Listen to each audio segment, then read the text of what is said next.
Hi,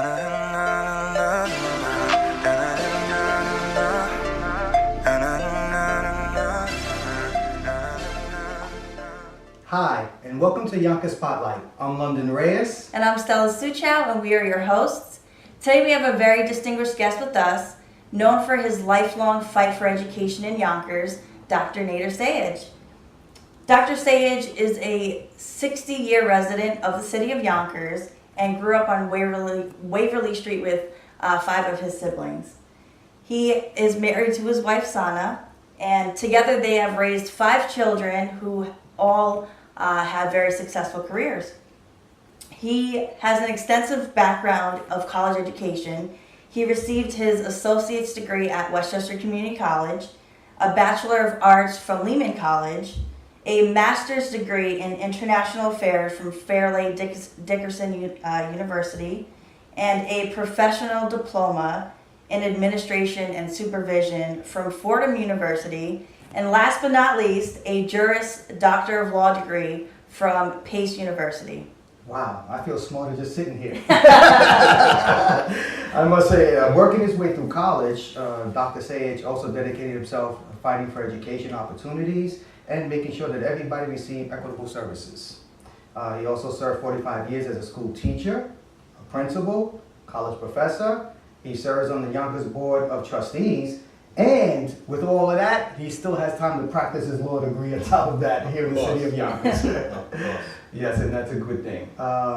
He's also the chairman of the Instructional Affairs Committee, a member of the Policies, Facilities, Long Range District Planning, Receivership, Transportation, Audit, Budget, and Finance Committees, if you don't have enough hats to wear. And Dr. Sayegh is also the liaison to the conference of the New York State Large City Boards, where he is also the current vice president and serves as an alternate liaison in New York State School Boards Association. He's currently running for New York State Assembly in the 90th District. Please, everybody, help me welcome Dr. Nader Sayegh. Thank you. Thank you very much, London and Stella. It's a pleasure to be on Yonkers Spotlight. And being a Yonkers resident practically my entire life, I feel I'm someone that for over 40 years have volunteered to many causes, from healthcare to education to safety and law enforcement, ethnic diversity, cultural groups. So I feel I'm a Yonkers guy. I'm proud of the city.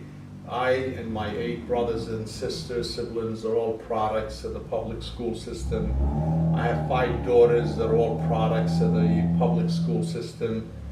A Yonkers High graduate myself in this neighborhood. Wow. And someone that I feel I know Yonkers as well as anyone. I grew up in Southwest Yonkers. I was educated in the school system. Well, let's take it from the beginning, because you have an interesting life, and I had the good fortune to meet you many years ago, and it was an honor, and you were doing so many things back then, but you were born in Jordan. Born in Jordan. Came here as a young child. About 4 years old. Mm-hmm. And what was that experience like, coming from one country, following and pursuing the American dream? Well, it's very difficult. That's why even as an educator, when we look at what happens in a classroom, what happens on a school building level, having served as a principal for over 30 years, and being a trustee, you're more sensitive, for example, to the needs of special ed children, the needs of English language learners. And as you know, Yonkers has a very high English language learners population. Their parents are basically immigrant parents that come for a better life in America, and it's not easy. It's very difficult. There's a language barrier. Generally, the parents work manual labor. They have hard-working jobs, and their goal, of course, like all families, what can they do to make the quality of life for their kids and their family better? We experienced that. We grew up on Waverly Street and Buena Vista Avenue, and went to the local public schools. And now, what year are we talking? We're talking, we came here Christmas time, 1957. Wow. Completely 1957. different generation. Wow. Yeah. Now, what was it like in Southwest Yonkers during those times? It was beautiful. I mean, Yonkers was always very diversified. You had peoples of all cultures. So that's why I grew up in this atmosphere of, and developed a deep appreciation for diversity. I consider myself very globally aware, you know, of cultures and religions and traditions and values. And we grew up with that, you know, the values of hard work. And in our neighborhood, when you grew up, you know, not speaking English at the time, it wasn't easy. I was placed in an ESL class at the basement of School 18, Scholastic Academy now. And that's why, even as a trustee, you know, and as a school principal, I take very seriously, you know, how do you mainstream English language learners or ESL or special ed children?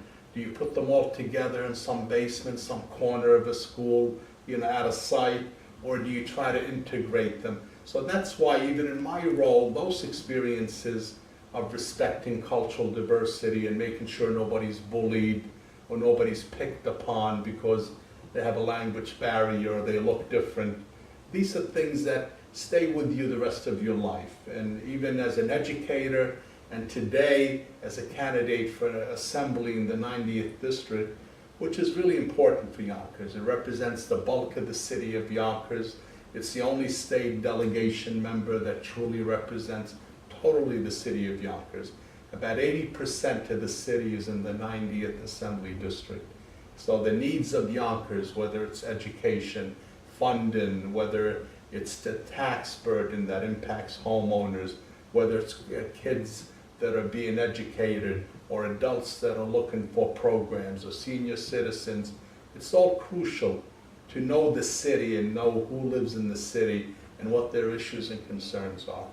Now you said you grew up very with values and principles. Was that a cultural influence from your parents? Like, what did your parents do?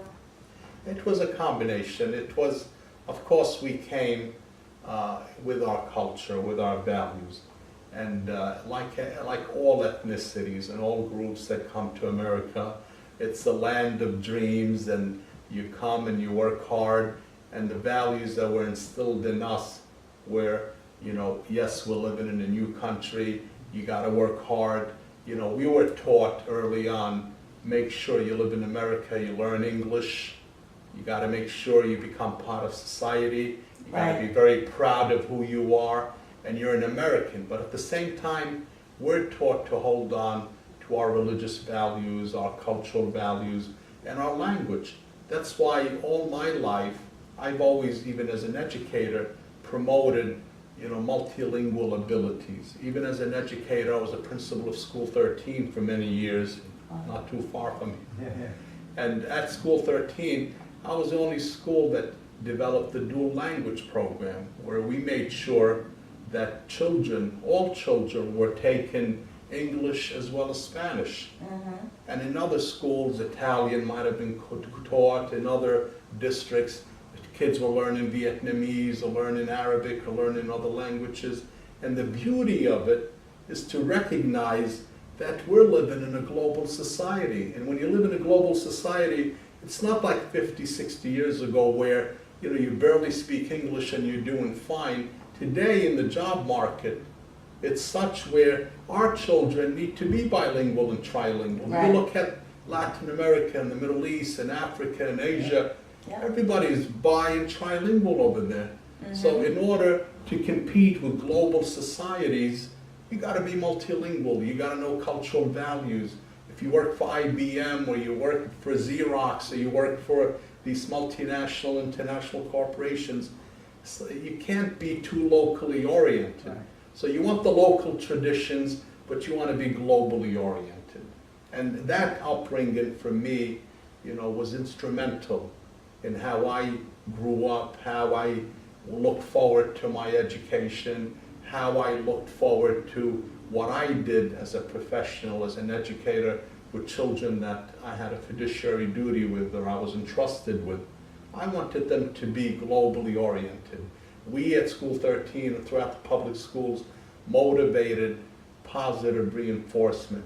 We initiated, School of the Month programs and Student of the Month programs and honored success and celebrated when test scores were increased and increased parental participation and made parents feel that they were welcomed in the school, that we needed that homeschool collaboration, and made sure that if literature went out, especially at School 13 and many of our schools in Yonkers, a high Spanish-speaking population. So you have to be aware that very often the message is missed if you're not translating the information in the languages that are necessary, whether it's filling out lunch applications or doing other paperwork that's required. You have to basically reach out and recognize who your population is. For many years, I was a big advocate of the adult and continuing education program. Absolutely, yeah. We encourage adults in Yonkers to attend. And for someone that was working, we said, wait a minute, we have adult ed programs in the morning, in the afternoon, in the evenings we even had them. So you don't have an excuse. You want to help your kids in schools, learn English. And often there was opportunities for GEDs. This way, the children that for whatever reason, or adults that never had a high school diploma, had an opportunity to get it now. And there was also job skills and job development. And sure enough, when you do this total global program and services, the results are better. You look at a city like Yonkers, we're an urban school district, and also as a trustee, the motivation we did and the services resulted in my 6 years now on the Board of Trustees. The graduation rate for Yonkers, and mind you, this is an urban school district, went from 70% this past year to 86%. Wow. Wow. I mean, that is not only among the best in New York State, it's among the best in an urban school district in the entire nation. So we're proud of the fact that Yonkers, New York, the fourth largest city in New York State, is setting the example, whether it's adult education, or services to special ed, or English language learners, or STEM, teaching sciences and math and technology and trades for our kids. It's crucial. Well, I couldn't agree with you more. And since we're on the subject of education, first, we took a trip to Albany not too long ago to advocate for our students and receiving more money, and had the good fortune to sit right next to you. We had a wonderful conversation. But today, our educational system lacks the funds and the resources. When I moved to Yonkers 20-something years ago, we had the benefit of having all of these programs and services. And so you coming here and fighting for these kids and fighting for programs and fighting for services, I guess what the people want to know in general, because your position that you're running for is crucial. And you've already been advocating and fighting for all of this stuff. What can we do as a community to help advocate and to continue to fight to receive fair funding for Yonkers? London, I mean, you hit the nail on the head. The funding formula is inequitable. It is really unjust for Yonkers. And I, for one, have led the attack and the movement to promote a change in the formula. And the reason we say that is that when we compare Yonkers as an urban school district to all the other urban school districts, or we call them the Big Five school districts, the Buffaloes and Rochester and Syracuse and New York, and we look at the similarities in the population of high-need students we serve, and you look at the demographics and the social conditions, when they're very similar in nature, but then you look at what the state gives us in funding to Yonkers students and schools, and you realize that the formula, God knows how many years ago they established it, 40, 50 years ago, in their minds was based on largely the wealth of the county you're in. Right, the entire county, yeah, the close to the city. They claim there's other factors that takes into consideration other issues, but in my opinion, the formula presently highly reflects the value of the county you live in. Yeah, for So sure. you look at Yonkers, New York, we're part of Westchester County, So we got Scarsdale and Edgemont and Harrison. Ridge Hill and Harrison and so forth. And the problem is, when you compare the wealth of the county to the makeup of our student population, right?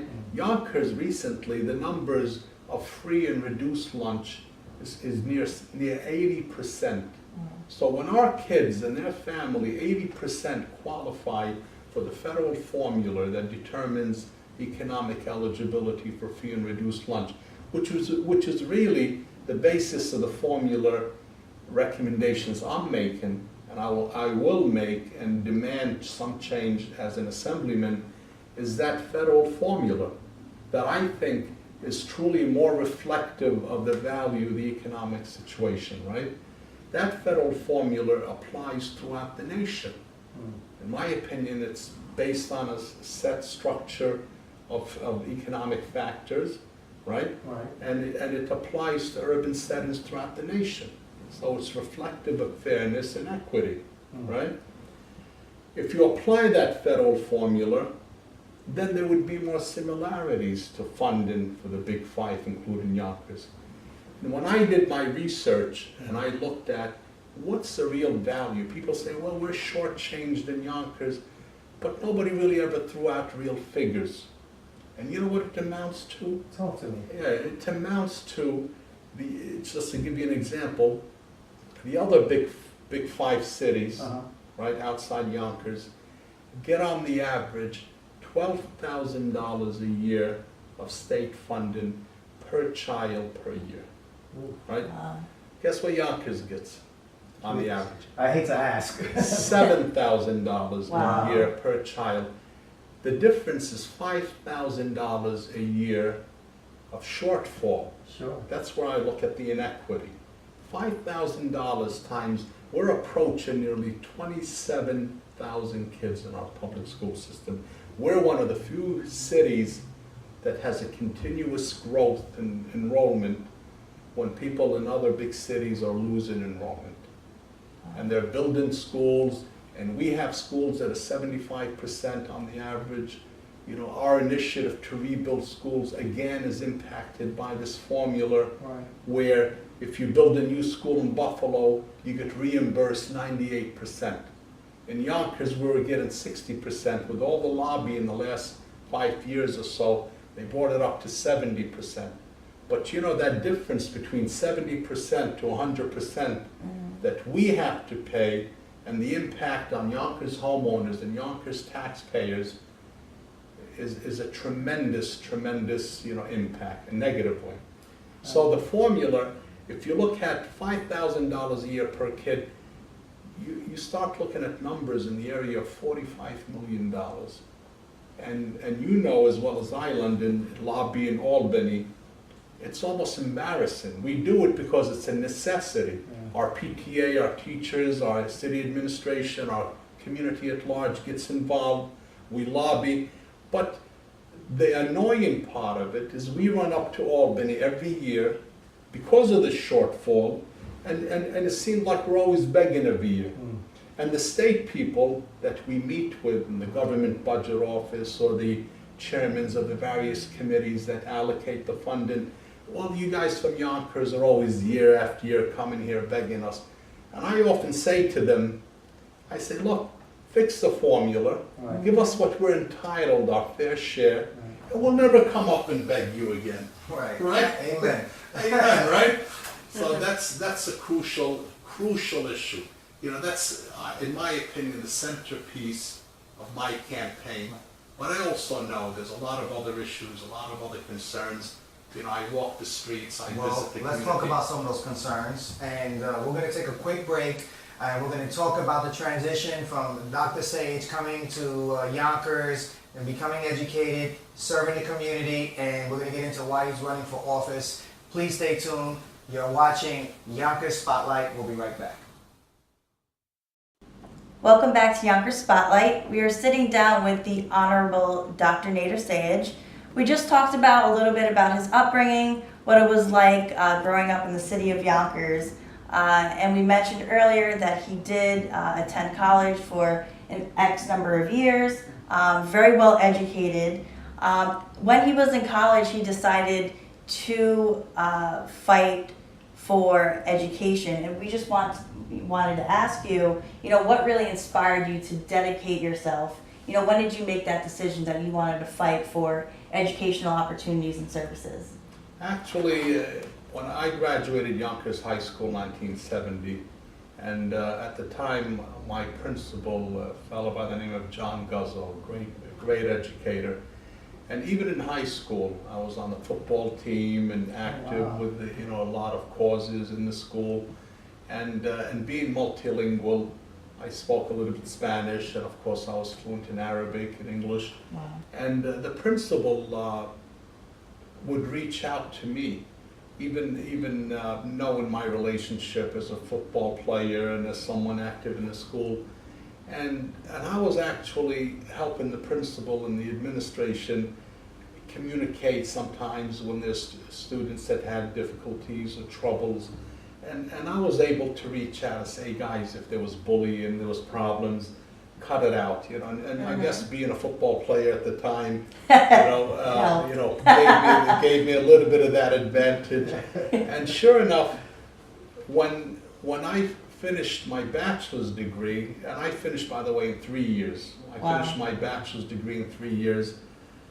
This fellow, John Guzzo, was involved with central office, called upon me and said, look, why don't you come and help us a little bit, substitute teach, And at the time, honestly, I wasn't thinking of education. I said, you know what, I just applied to Fairleigh Dickinson. I wanted to be an ambassador. I was really in, maybe that's where my diplomatic and people I wanted to be an ambassador. So I entered a program to do a master's in international affairs, which I did at Fairleigh Dickinson. And the principal, this fellow, John Guzzo, said, look, why don't you at least substitute? Most graduate schools are in the evening anyway. So this way you move on. So I substituted for a year, even less than a year. I took on a class that was a 5th grade math class. Wow. And the teacher was on maternity. And when I came into the class was rowdy and disorganized. And mind you, I was, football star, I was a college wrestler star. Wow. But I immediately turned the class around, and I had full control, and the kids were learning. In fact, even as a substitute teacher, I'm just subbing for this teacher, I would be called upon in the entire school building to go and bring order. I felt like I was an assistant principal at the time, by the way, And so Guzzo immediately goes, look, this teacher's having a hard time, can't control the class. You take the class for the rest of the year, and he put me on full salary. Wow. So I was a math teacher.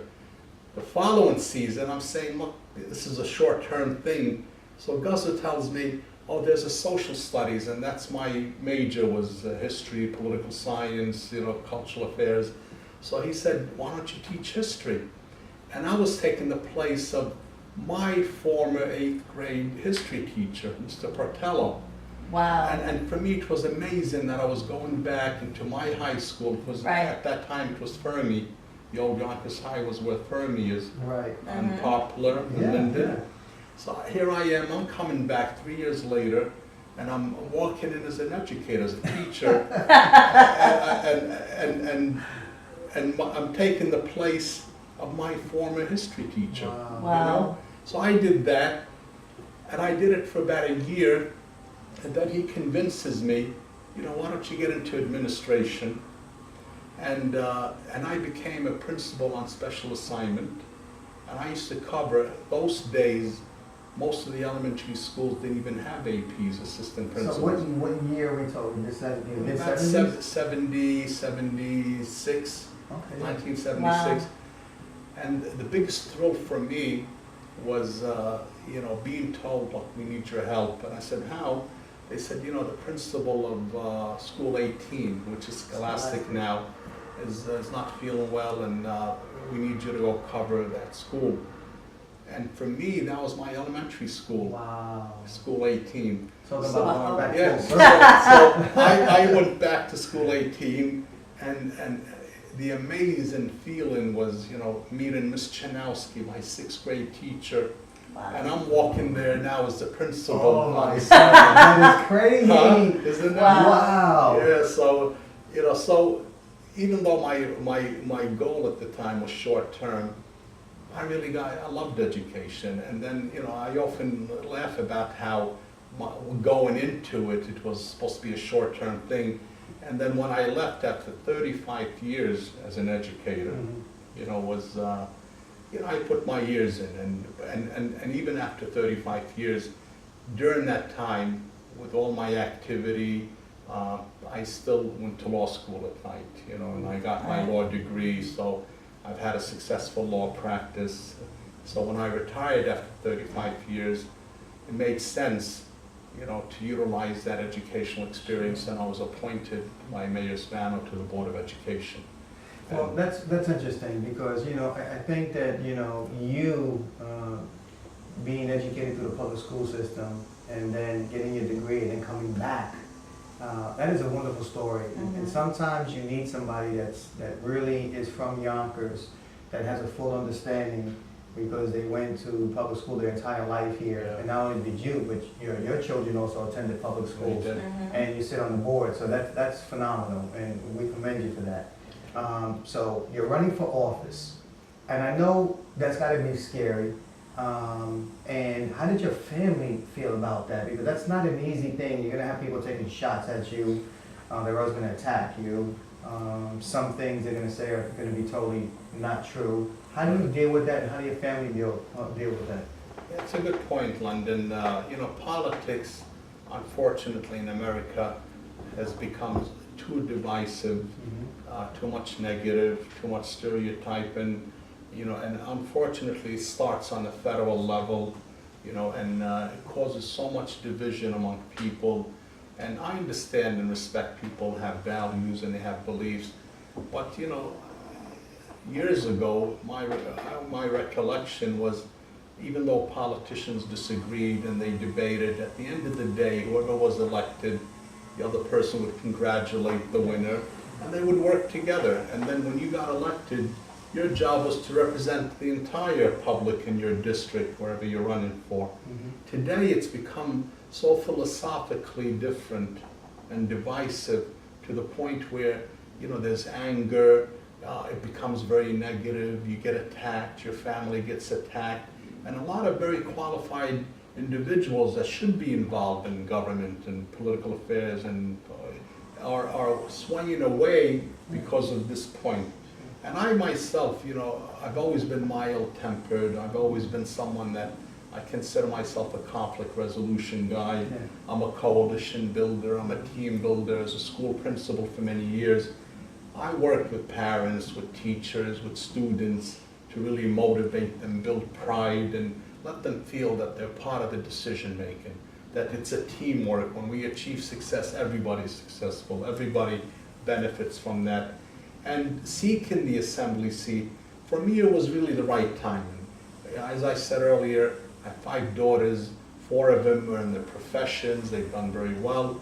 My last one just graduated from Yonkers High School. Oh, So, congratulations. yeah, and she's going to college. And the thrill of having your daughter graduate from the same high school you graduated from, Right. right? Yes.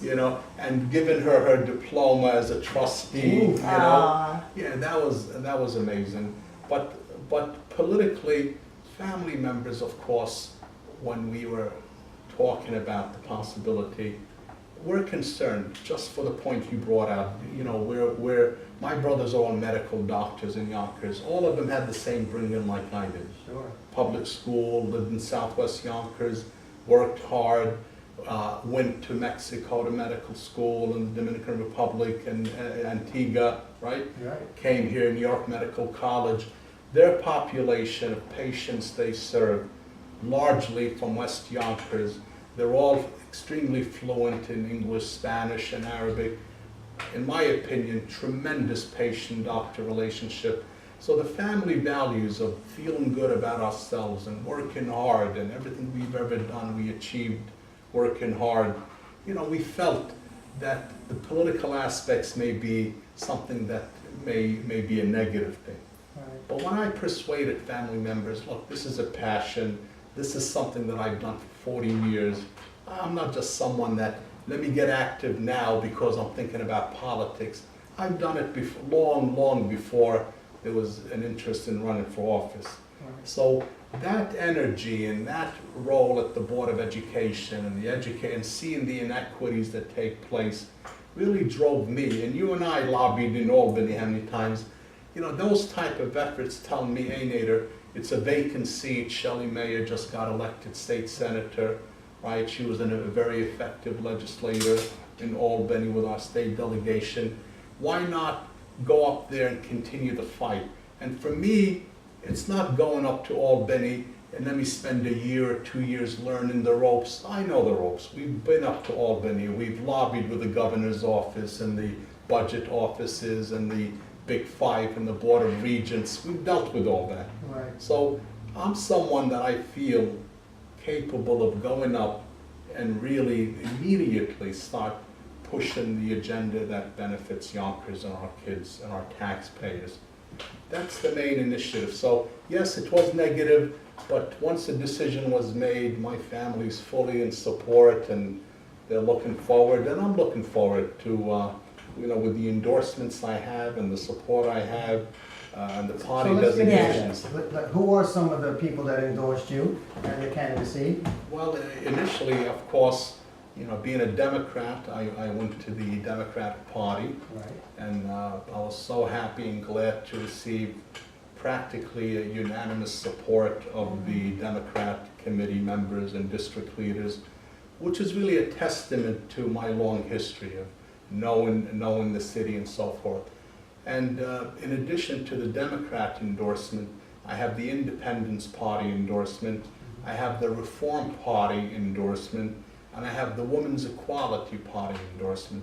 I'm also seeking the Working Family line and the Green Party line. Wow. So although I feel, you know, victory is very accessible even just on the Democrat Party in itself, it's nice to have the other parties endorse you because it's reflective of your ability to have a cross-section of support from people with different approaches and attitudes to government. They see in me someone that they feel comfortable with communicating, that I would respect their views. We may not always agree on everything, but at least when you give a forum, and maybe that's my lawyer hat on, you know, where you believe in due process, and everybody deserves a right to speak and have their say. Right. And that once a person has a right and they feel you've given them that forum, then they appreciate, even if you may disagree with them on approach and style. So with those endorsements and then the endorsements of unions, you know, I recently received the AFL-CIO statewide endorsement. That's a big big. endorsement. That's huge. And the teachers statewide NICET endorsement I nice. received. That's another big. And I received Teamsters Very good. 456 Oh, we and got some received also powerhouses. 1199. Oh, love Right. 1199. And of course, we're looking at 32BJ, and so the process is building up. I think the recognition is, although there was many candidates whose names might have floated in the process, you know, I respect the democratic process. But I often say to anybody interested, you know, do your homework first. Get involved, be active, serve on committees, serve as a district leader, no matter what political party you may believe in. Learn how the process of getting petitions is, making sure you follow guidelines and procedures, because I've done it for many years. You know, people will complain, Nader Sayegh, his campaign was, you know, very organized. But that's not, that was by design. That's Mhm. what's wrong with being organized. Right. You know, when I was told you need 500 signatures, Democrat ballot signatures, I made sure there was over 2,500 ballot signatures. Great. Yep. You know, so for me, I recognize that you're not only getting petitions to show you're eligible to be a candidate on the ballot, but you're also reaching out to as many individuals as possible. Mm-hmm. And I sent thank you notes out to everybody that signed my petitions. You know, my goal would be, now that I don't have a Democrat primary, my goal is November 6th. November 6th is a general election. My hope is to make sure the seat stays a Democrat seat, right? We believe in progressive issues and values, but we also believe in the makeup of our city and respect the full makeup of our city, from all regions of our city, all categories of people in our city. Homeowners, for example, taxpayers, students that are looking to go to colleges that are paying high debts and high loans. Only recently, I don't know if you heard, London, NYU recognized that many young men and women that are seeking medical careers can't afford the $500,000 in loans and debts after 4 years of college and 4 years of medical school, and on the average 3 to 6 years of residencies, Wow. right? And then they leave with the $500,000. How can they settle down and raise a family and pay? They're paying 8% on loans. This is college kids. Are we like discouraging our young people from going to colleges? Well, it's sad, but that might be the truth. But we're gonna take a quick break. Unfortunately, we're running out of time. We're gonna come right back with Dr. Nader Sayegh. Please don't go anywhere. Yonkers Spotlight. We'll return.